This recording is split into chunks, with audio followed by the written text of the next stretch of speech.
Good evening students, hope you all are doing well. So in today's lecture we studied about the biophysics. Okay, biophysics की importance क्या है nursing में and meaning of biophysics. तो हम ये कुछ concept हैं, मतलब हम फर्स्ट यूनिट आज स्टार्ट करेंगे बायोफिजिक्स। बायोफिजिक्स क्या है? Mainly biophysics branch of science है, ठीक है, जिसमें हम क्या करते हैं ब्रांच ऑफ साइंस में। अब ये हमारे सराउंडिंग में या हमारी डेली रूटीन में कुछ फिनोमिनाज ऐसे हैं जो सब कुछ क्या है, लॉ ऑफ फिजिक्स है, ठीक है। फॉर एग्जांपल इलेक्ट्रिसिटी यूज़ हो रही है, ठीक, उसमें हीट जनरेशन हो रही है, कोई भी हीटिंग ऑब्जेक्ट्स हैं या फिर साउंड्स हैं, और कह सकते हो कि मोशन है, जैसे कि हम कोई भी अपलिफ्टिंग कर रहे हैं उसमें हम कैसा मोशन यूज़ कर रहे हैं, ठीक है, हम अपनी लेग्स को बेंड कर रहे हैं, ये सारा किस में आ जाता है, हमारा फिज़िक्स में।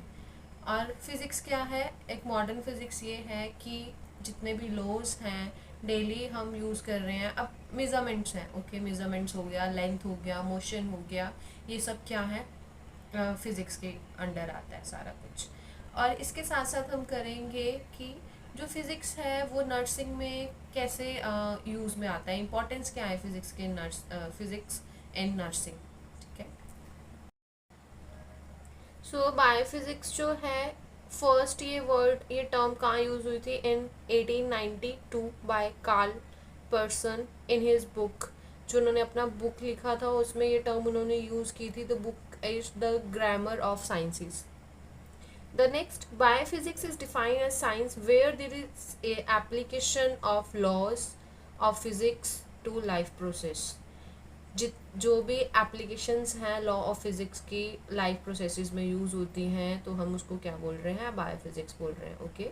ये एक ब्रांच ऑफ साइंस है।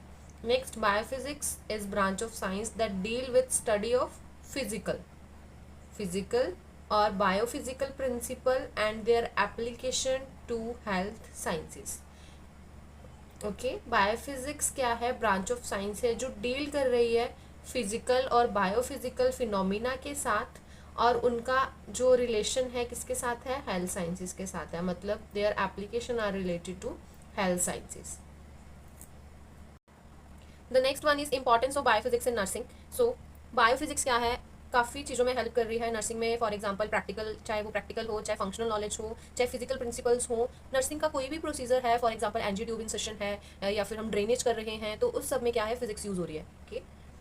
फर्स्ट इसमें next is what is most efficient way to move a heavy object और अ पेशेंट, ठीक है। मैंने अभी पहले भी बोला कि फिजिक्स वहाँ भी यूज़ हो रही है कि हम किसी चीज़ को हैवी लिफ्टिंग कर रहे हैं या मूव कर रहे हैं पेशेंट को one bed to another bed, तो उसमें भी फिजिक्स यूज़ हो रही है, उसमें भी मोशन यूज़ हो रहा है, okay. Second one is measurements, accuracy of preparation of medications, तो उसमें क्या है? फिजिक्स यूज़ हो रहा है, हम मेज़र करते हैं टैबलेट्स की डोजेस को मेज़र कर रहे हैं, ठीक है। असेसमेंट ऑफ पेशेंट्स, मेजरमेंट्स किसका कर रहे हैं हम? Vital science, okay. तो वो भी क्या है? हमारा मेजरमेंट्स के अंदर आता है। बायोफिजिक्स हेल्प कर रहा है इन सब चीज़ों में। मोशन में आ जाएगा, कैसे हमने मूव करना है हैवी ऑब्जेक्ट्स को या पेशेंट को from one bed to another bed. Next one is gravity. अब ग्रेविटी क्या है? ग्रेविटी की हेल्प से सर्कुलेशन ऑफ ब्लड हो रही है, ओके। जो हमारा पूरा बॉडी का ब्लड है, अगर ग्रेविटी नहीं होगी तो वो हमारी लोअर एक्सट्रीमिटी या हमारी फुल बॉडी में कैसे वर्क करेगा, ठीक है। नेक्स्ट है पोस्ट ऑपरेटिव पोजीशन होती है, जो शॉक से भी प्रिवेंट कर रहा है, उसमें भी ग्रेविटी हेल्प कर रही है। पोस्टरल ड्रेनेज है। अब ड्रेनेज क्या होगा? With the help of gravity जितना भी वेस्ट ब्लड होगा वो ड्रेन आउट होगा, या पर्स होगी वो ड्रेन आउट होगी। Dependent position of oedema patient, okay. अब नेक्स्ट है एडिमा। अब फॉर एग्जाम्पल एडिमा है लोअर एक्सट्रीमिटीज़ में, अब ग्रेविटी के थ्रू वो एडिमा क्या हो रहा है? अफेक्ट कर रहा है लोअर एक्सट्रीमिटीज़ को, ओके। बट अगर हम उस पेशेंट को ट्रेंडल बग पोजीशन देंगे विद द ग्रेविटी, क्या होगा? जहाँ पे एडिमा है वो एलिवेट हो जाएगी चीज़, ओके, और प्रॉपर सर्कुलेशन हो जाएगा बॉडी में। Next one is ESR estimation. ये ब्लड टेस्ट है, ESR चेक करते हैं, एरिथ्रोसाइट सेडिमेंटेशन रेट होता है ये, ओके। इसमें क्या करते हैं? जब भी लैब टेस्टिंग, जो सेडिमेंट्स रहते हैं वो with the help of gravity settle हो जाते हैं।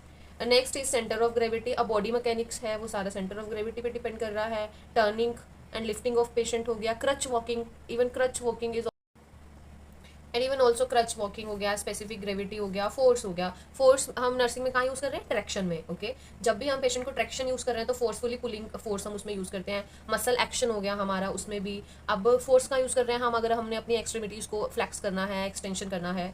Next one is pressure.